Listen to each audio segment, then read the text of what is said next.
ಸ್ನೇಹಿತರೆ ನೋಡಿ, ಚೆನ್ನಾಗಿ ಕುದ್ದಾಯಿತು. ಈಗ ಸ್ಟವ್ನ ಆಫ್ ಮಾಡಿದ್ದೀನಿ. ಈಗ ಕೊತ್ತಂಬರಿ ಸೊಪ್ಪನ್ನ ಸಿಂಪಡಿಸ್ತಾ ಇದ್ದೀನಿ. ನೋಡಿದ್ರಲ್ಲ, ಇಷ್ಟೇ. ಇದಕ್ಕೆ ಯಾವುದೇ ರೀತಿಯಾದಂತಹ ಒಗ್ಗರಣೆಯನ್ನು, ಎಣ್ಣೆ ಜಿಡ್ಡು ತುಪ್ಪದ ಜಿಡ್ಡು ಇದಕ್ಕೆ ತೋರಿಸೋ ಹಾಗೆ ಇಲ್ಲ. ಅಷ್ಟು ರುಚಿಕರವಾಗಿರುತ್ತೆ ಈ ಸಾಂಬಾರು. ಒಮ್ಮೆ ಮಾಡಿ ನೋಡಿ ಹೇಗಿತ್ತು ಅಂತ ನನಗೆ ತಿಳಿಸಿ ನನಗೆ ಹೇಗಿತ್ತು ಅಂತ. ಹಾಯ್, ಹಲೋ, ನಮಸ್ತೆ, ಶುಭೋದಯ ಸ್ನೇಹಿತರೆ. ಹೇಗಿದ್ದೀರಾ? ನೀವೆಲ್ಲರೂ ಚೆನ್ನಾಗಿದ್ದೀರಾ ಅಂದ್ಕೊಂಡು ನಾನು ಇವತ್ತಿನ ಕಾರ್ಯಕ್ರಮವನ್ನು ಪ್ರಾರಂಭ ಮಾಡ್ತಾಯಿದ್ದೀನಿ. ನೋಡಿ, 1/4 kg ಅಷ್ಟು ಆಲೂಗೆಡ್ಡೆ ಇದೆ, 1/4 kg ಬದನೆಕಾಯಿ, ಗುಂಡು ಬದನೆಕಾಯಿ. ಇದರಲ್ಲಿ 1 kg ತೊಗೊಂಡೆ ಮಾರಾಯರೆ. ನೋಡಿ, ಅರ್ಧಕ್ಕರ್ಧ ಬರೀ ಹುಳುಕ್ಕೆ ಹೊರಟೋಗಿದೆ. ಅದರಲ್ಲಿ ಹಾರಿಸಿ ಸ್ವಲ್ಪ ಹಾಕ್ಕೊಂಡಿದ್ದೀನಿ. ಇನ್ನು ಇದನ್ನು ಅಲಸಂದೆ ಕಾಳು ಮೊಳಕೆ ಕಟ್ಟಿದ್ದೆ. ನೋಡಿ, ಒಂದೇ ದಿನ ನೆನ್ನೆ ಮಧ್ಯಾಹ್ನ ಕಟ್ಟಿದ್ದು, ಇವತ್ತಿಗೆ ಸ್ವಲ್ಪ ಬಂದಿದೆ. ನಾಳೆಗಾಗಿದ್ದರೆ ಇನ್ನೂ ಜಾಸ್ತಿ ಬರ್ತಿತ್ತು, ಹೆಚ್ಚಾಗಿ. ಇವತ್ತು ಒಂದೇ ದಿನ ನಾನು ಇವತ್ತು ಮಾಡಬೇಕು. ಸೊ ಅದರಿಂದ ಬಿಚ್ಚಿದೆ. ನೋಡಿ, ಇಷ್ಟಿಷ್ಟು ಬಂದಿದೆ. ಇದನ್ನೆಲ್ಲ ಹಾಕಿ ರುಚಿಕರವಾದ ನಮ್ಮ ಮನೆಯ ಶೈಲಿಯಲ್ಲಿ ನಾನು ಒಂದು ಸಾಂಬಾರು ಅಥವಾ ಹುಳಿಯನ್ನು ಮಾಡ್ತೀನಿ. ಈ ಮೊಳಕೆ ಕಟ್ಟಿರೋ ಕಾಳಲ್ಲೇ ವಿಧ ಶೈಲಿಯ ಸಾರನ್ನು ಮಾಡ್ತಾರೆ. ನಾನು ನಮ್ಮ ಮನೆಯಲ್ಲಿ ಮಾಡುವಂಥ ರೀತಿಯಲ್ಲಿ ನಾನು ಮಾಡಿ ತೋರಿಸ್ತೀನಿ. ಬನ್ನಿ, ವಿಡಿಯೋ ಕಂಟಿನ್ಯೂ ಆಗುತ್ತೆ. ನೋಡಿ ಹೇಗಿತ್ತು ಅಂತ ನನಗೆ ಕಮೆಂಟ್ನಲ್ಲಿ ತಿಳಿಸಿ. ಸ್ನೇಹಿತರೆ ನೋಡಿ, ಎಲ್ಲ ಎಷ್ಟು ಚೆನ್ನಾಗಿ ಬಂದಿದೆ ಅಂತ. ಒಂದೇ ವಿಷಲ್ ನಾನು ತೊಗೊಂಡಿರೋದು. ಈಗ ಮುಂದೆ ಸಾರಿಗೆ ರುಬ್ಬಕ್ಕೆ ನಾನು ಏನೇನು ತೊಗೋತೀನಿ ಅನ್ನೋದನ್ನು ನಿಮಗೆ ಶೇರ್ ಮಾಡ್ತೀನಿ. ಸ್ನೇಹಿತರೆ, ಈಗ ನಾನು ಸಾರಿಗೆ ರುಬ್ಬಕ್ಕೆ ಹಾಕ್ಕೊತಾ ಇದ್ದೀನಿ. ನೋಡಿ, ಈ ಒಂದು ತೆಂಗಿನ ಹೋಳಲ್ಲಿ ಸಂಪೂರ್ಣ ಹೋಳನ್ನು ತುರಿದಿಟ್ಕೊಂಡಿದ್ದೀನಿ. 2 ಸಣ್ಣದಾಗಿ ಈರುಳ್ಳಿಯನ್ನು ಹೆಚ್ಚಿಟ್ಕೊಂಡಿದ್ದೀನಿ. ಮತ್ತು 2 ಹುಳಿ ಟೊಮೆಟೊವನ್ನು ಹೆಚ್ಚಿಟ್ಕೊಂಡಿದ್ದೀನಿ. ಇಲ್ಲಿ ನಾನು ಉರಿಗಡಲೆ ಅಂದರೆ ಪುಟ್ಟಾಣಿಯನ್ನು ಉಪಯೋಗಿಸ್ತಾ ಇಲ್ಲ. ಬೆಂದಿರ್ತಕ್ಕಂಥ ಈ ಮೊಳಕೆ ಅಲಸಂದೆ ಕಾಳನ್ನೇ ಸ್ವಲ್ಪ ಹಾಕ್ಕೊಂಡಿದ್ದೀನಿ. ಸುಮಾರು ಈ ಸೌಟಿನ ಅಳತೆಯಲ್ಲಿ 4 ಸೌಟನ್ನು ಕಾಳು ಹಾಕ್ಕೊಂಡಿದ್ದೀನಿ. ರುಬ್ಬೋಕ್ಕೆ ನಾನು ಇಲ್ಲಿ ಈ ಬೇಯಿಸಿರ್ತಕ್ಕಂಥ ಕಟ್ಟನ್ನೇ ತೊಗೊಂಡಿದ್ದೀನಿ. ಮತ್ತು ಖಾರಕ್ಕೆ ನಮ್ಮ ಮನೆಯ ಖಾರದ ಪುಡಿಯನ್ನು ಹಾಕ್ಕೊಂಡಿದ್ದೀನಿ. ಈಗ ಇದು ಎಲ್ಲವನ್ನು ಜಾರಿಗೆ ಹಾಕ್ಕೊಂಡು ನುಣ್ಣಗೆ ರುಬ್ಕೊಂಬರ್ತೀನಿ. ಇಲ್ಲಿ ಬೆಳ್ಳುಳ್ಳಿ, ಶುಂಠಿ, ಗರಂ ಮಸಾಲೆಗಳನ್ನ ಉಪಯೋಗಿಸೋರು ಧಾರಾಳವಾಗಿ ಉಪಯೋಗಿಸ್ಬೋದು. ನಾನು ಅದೇನನ್ನು ಉಪಯೋಗಿಸ್ತಾ ಇರೋದ್ರಿಂದ ಇದಿಷ್ಟನ್ನು ಹಾಕ್ಕೋತಾ ಇದ್ದೀನಿ. ಜೊತೆಗೆ ಅಡಿಗೆ ಅರಿಶಿಣವನ್ನು ಹಾಕ್ಕೋತೀನಿ. ಅದನ್ನು ಹೇಳೋದು ಮರ್ತುಬಿಟ್ಟಿದ್ದೆ. ಜಾರಿಗೆ ಹಾಕ್ಕೊಂಡ ತಕ್ಷಣ ನಿಮಗೆ ಶೇರ್ ಮಾಡ್ತೀನಿ. ನೋಡಿ ಸ್ನೇಹಿತರೆ, ಅಡಿಗೆ ಅರಿಶಿಣವನ್ನು ಹಾಕ್ಕೊಂಡಿದ್ದೀನಿ. ಈಗ ಈ ಸಾರಿನ ಕಟ್ಟನ್ನು ಹಾಕಿ ನುಣ್ಣಗೆ ರುಬ್ಕೊಂಬಂದ್ಬಿಡೋಣ. ನಾನು ಯಾವಾಗಲೂ ಹೇಳ್ತಿರ್ತೀನಿ, ಎಕ್ಸ್ಟ್ರಾ ನೀರು ಹಾಕಿ ರುಬ್ಬಬೇಡಿ. ನೀವೇನು ಬೇಯಿಸ್ಕೊಂಡಿರ್ತೀರ ಆ ಕಟ್ಟಿನಲ್ಲೇ ಹಾಕ್ಕೊಂಡು ರುಬ್ಕೊಳ್ಳಿ, ಬಹಳ ಚೆನ್ನಾಗಿರುತ್ತೆ.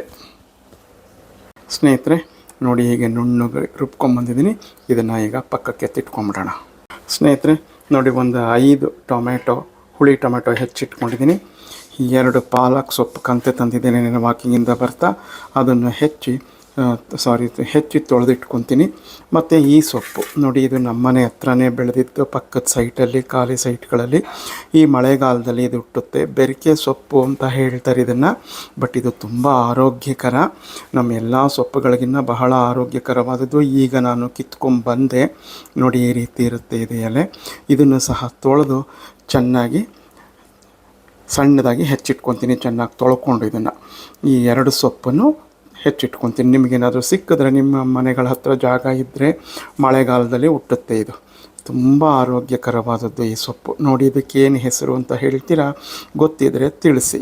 ನಮ್ಮನೆ ಹತ್ರ ತುಂಬ ಉಟ್ಕೊಂಡಿದ್ದಾವೆ ಇವು ಈ ಮಳೆಗಾಲದಲ್ಲಿ. ಯಾಕೆಂದರೆ ಎಲ್ಲ ಕ್ಲೀನಾಗಿರೋದು, ಯಾರೂ ಬಂದು ಗಲೀಜೇನು ಮಾಡೋದಿಲ್ಲ. ನಮ್ಮ ಪಕ್ಕದ ಸೈಟು, ಮುಂದುಗಡೆ ಸೈಟ್ಗಳಲ್ಲೆಲ್ಲ ಖಾಲಿ ಇದ್ದಾವೆ, ಅಲ್ಲೆಲ್ಲ ಹುಟ್ಕೊಂಡಿರುತ್ತೆ. ನಾನು ಕಿತ್ಕೊಂಡ್ಬಂದೆ. ಈಗ ಇದನ್ನೆಲ್ಲ ಚೆನ್ನಾಗಿ ತೊಳೆದು ಹೆಚ್ಚಿಟ್ಕೊತೀನಿ. ಸ್ನೇಹಿತರೆ ನೋಡಿ, ಪಾತ್ರೆ ಇಟ್ಕೊಂಡಿದ್ದೀನಿ. ಸಾರು ಮಾಡೋ ಪಾತ್ರೆಯನ್ನು ನಾನು 2 ದಿನಕ್ಕೆ ಮಾಡ್ಕೊಳ್ಳೋದು ಸಾರನ್ನ. ಇವತ್ತು ಸಾರು ಪಾತ್ರೆ ಇಟ್ಕೊಂಡಿದ್ದೀನಿ. 2 ಸ್ಪೂನಷ್ಟು ಪರಿಶುದ್ಧವಾದ ಕಡಲೆಕಾಯಿ ಎಣ್ಣೆಯನ್ನು ಹಾಕ್ಕೊಂಡಿದ್ದೀನಿ. ಈಗ ಅದು ಕಾಯ್ತಾ ಇದ್ದಂಗೆ ನಾನು ಹೆಚ್ಚಿ ತೊಳೆದಿಟ್ಕೊಂಡಿರ್ತಕ್ಕಂಥ ಈ ಸೊಪ್ಪನ್ನು ಈಗ ಇದಕ್ಕೆ ಹಾಕ್ಕೊತೀನಿ. ಹಾಕ್ಕೊಂಡು ಮೊದಲಿಗೆ ಇದನ್ನು ಬಾಡಿಸ್ಕೊತೀನಿ. ಸ್ನೇಹಿತರೆ ನೋಡಿ, ಆಗಲೇ ಎಷ್ಟು ಬಂದ್ಬಿಡ್ತು, ಎಷ್ಟಿತ್ತು ಸೊಪ್ಪು, ಹೇಗಾಗೋಯಿತು ಅಂತ. ಈಗ ಇದಕ್ಕೆ ನಾನು ಹೆಚ್ಚಿಟ್ಕೊಂಡಿರ್ತಕ್ಕಂಥ ಹುಳಿ ಟೊಮೆಟೊ ಹಾಕ್ತಾಯಿದ್ದೀನಿ. ಸ್ವಲ್ಪ ಕಲ್ಲುಪ್ಪು ಹಾಕ್ಕೊತೀನಿ, ಇದು ಬೇಗ ಬಾಡುತ್ತೆ. ಸ್ನೇಹಿತರೆ ನೋಡಿ, ಇಲ್ಲಿ ಹುಳಿ ಮಾವಿನಕಾಯಿ, ಈ ಸೈಜ್ ಮಾವಿನಕಾಯಿನ ನಾನು ತೊಗೊಂಡಿದ್ದೀನಿ. ಒಂದು 6 ಮಾವಿನಕಾಯಿನ ಈಗ ಈ ರೀತಿ ತೊಳೆದು ಹೆಚ್ಚಿಟ್ಕೊಂಡಿದ್ದೀನಿ. ತುಂಬ ಚೆನ್ನಾಗಿರುತ್ತೆ. ಎಲ್ಲ ತರಕಾರಿಗಳನ್ನು ಹಾಕಿ ಮಾಡಿದ್ರೆ ನೋಡಿ ಎಲ್ಲ ಬೆಂದು ಬಂದುಬಿಡ್ತು. ಈಗ ಈ ಮಾವಿನಕಾಯಿನ ಇದಕ್ಕೆ ಹಾಕ್ತೀನಿ. ಇದನ್ನೇನು ಬೇಯಿಸ್ಕೊಳ್ಳೋ ಅವಶ್ಯಕತೆ ಇಲ್ಲ. ಇದನ್ನು 2 ಸರಿ ಹೀಗೆ ಮಿಕ್ಸ್ ಮಾಡಿಕೊಂಡಿದ್ದೇನೆ. ನಾವು ಸ್ಟವ್ ಆಫ್ ಮಾಡಿಬಿಟ್ಟು ತಟ್ಟೆ ಮುಚ್ಚಿಟ್ಬಿಟ್ಟು ನಂತರ ಎಲ್ಲ ಪದಾರ್ಥಗಳನ್ನ ಮಿಕ್ಸ್ ಹಾಕಿ ಖಾರ, ಹುಳಿ, ಉಪ್ಪು, ಖಾರ ಎಲ್ಲ ಹಾಕಿ ನಾವು ಸಾರು ಕುದಿಸ್ಬೇಕಾದ್ರೆ ಈ ಮಾವಿನಕಾಯಿ ಬೆಂದೋಗಿರುತ್ತೆ. ಬಹಳ ರುಚಿಕರವಾದ ಆರೋಗ್ಯಕರವಾದ ಸಾರಾಗುತ್ತೆ. ಇದು ರಾಗಿ ಹಿಟ್ಟಿಂದ ಹಿಡಿದು, ದೋಸೆಯಿಂದ ಹಿಡಿದು, ಇಡ್ಲಿಯಿಂದ ಹಿಡಿದು ಮತ್ತು ಎಲ್ಲ ಇದಕ್ಕೂ ಸರಿ ಹೋಗುತ್ತೆ. ಒಮ್ಮೆ ಈ ರೀತಿ ಟ್ರೈ ಮಾಡಿ. ಈಗ ಹೆಂಗಿದ್ರು ಮಾವಿನಕಾಯಿ ಕಾಲ ಮುಗಿದೋಗ್ತಾ ಇದೆ. ಮಳೆನೂ ಶುರು ಆಯಿತು, ಮಾನ್ಸೂನು ಶುರು ಆಯಿತು.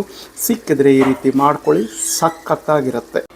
ಸ್ನೇಹಿತರೆ ನೋಡಿ, ನಾನು ಪಾತ್ರೆಯನ್ನು ಕೆಳಗಿಳಿಸ್ಕೊಂಡಿದ್ದೀನಿ. ಇದಿಷ್ಟೇ ಸಾಕು, ಇದೇನು ಹೆಚ್ಚಿಗೆ ಬೇಯೋದು ಬೇಡ. ಇದು ನಾವು ಎಲ್ಲ ಮಿಕ್ಸ್ ಮಾಡಿ ಬೇಯೋಕ್ಕೆ ಇಡ್ತೀವಲ್ಲ ಕುದಿಯೋಕ್ಕೆ, ಆವಾಗಲೇ ಬೆಂದ್ಕೊಂಡ್ಬಿಡುತ್ತೆ. ಮಾವಿನಕಾಯಿ ತನ್ನ ಹುಳಿಯನ್ನು ಬಿಡುತ್ತೆ. ಆದರೆ ಹುಳಿ ಬಿಡುತ್ತೆ ಅಂತ ನಾವು ಹುಣಸೆ ಹುಳಿ ಹಾಕದೇ ಇರೋಕ್ಕಾಗಲ್ಲ. ಹುಣಸೆ ಹುಳಿ ಸಾರಿಗೆ ಎಷ್ಟು ಬೇಕೋ ಅಷ್ಟು ನಾನು ರೆಡಿ ಮಾಡಿ ಇಟ್ಕೊಂಡಿದ್ದೀನಿ. ಈಗ ಎಲ್ಲವನ್ನು ಮಿಕ್ಸ್ ಮಾಡಿ ನಂತರ ನಿಮಗೆ ತೋರಿಸ್ತೀನಿ. ಉಪ್ಪು, ಹುಳಿ, ಖಾರ ಅಂದರೆ ಎಲ್ಲ ರುಬ್ಬಿಟ್ಕೊಂಡಿದ್ದೀನಿ. ಈ ಬೇಯಿಸಿರೋ ತರಕಾರಿ ಎಲ್ಲವನ್ನು ಇದಕ್ಕೆ ಹಾಕಿ ರುಚಿಗೆ ತಕ್ಕಷ್ಟು ಬೆಲ್ಲವನ್ನು ಹಾಕ್ತೀನಿ. ಆವಾಗಲೇ ಇದು ರುಚಿ ಸಖತ್ತಾಗಿರೋದು. ಕುದಿಯೋಕ್ಕಿಡ್ತೀನಿ, ನಂತರ ನಿಮಗೆ ತೋರಿಸ್ತೀನಿ. ಸ್ನೇಹಿತರೆ ನೋಡಿ, ಸಾರು ಕುದೀತಾ ಇದೆ. ಆ ಹುಳಿ ಮಾವಿನಕಾಯಿಯ ಸುವಾಸನೆ ಅಂತೂ ಮನೆ ತುಂಬ ತುಂಬಿಕೊಂಡಿದೆ. ಏನು ಚೆನ್ನಾಗಿದೆ ಅಂದರೆ ಸಾರು ರುಚಿ ನೋಡಿದೆ ಅದ್ಭುತವಾಗಿದೆ. ನೀವಂತೂ ಈ ರೀತಿ ಸಾರು ಮಾಡ್ಕೊಂಡಿರ್ಲಿಕ್ಕಿಲ್ಲ ಅಂದ್ಕೊಂಡಿದ್ದೀನಿ. ಒಮ್ಮೆ ಟ್ರೈ ಮಾಡಿ. ಇನ್ನೇನು ಮಾವಿನಕಾಯಿ ಕಾಲ ಮುಗಿದೋಗ್ತಾ ಇದೆ, ಮಾವಿನ ಹಣ್ಣೇ ಮುಗಿದೋಗ್ತಾ ಇದೆ. ಇನ್ನು ಮಾವಿನಕಾಯಿ ಸಿಗೋದು ತುಂಬ ಕಷ್ಟ.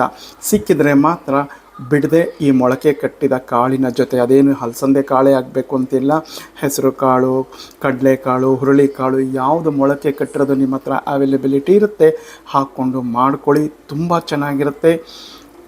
ಎಷ್ಟು ಚೆನ್ನಾಗಿರುತ್ತೆ ಅನ್ನೋದೇ ನನಗೆ ಬಾಯಲ್ಲಿ ಜೊಲ್ ಬರ್ತಾ ಇದೆ ಊಟ ಮಾಡಬೇಕು ಅಂತ ತುಪ್ಪ ಹಾಕ್ಕೊಂಡು.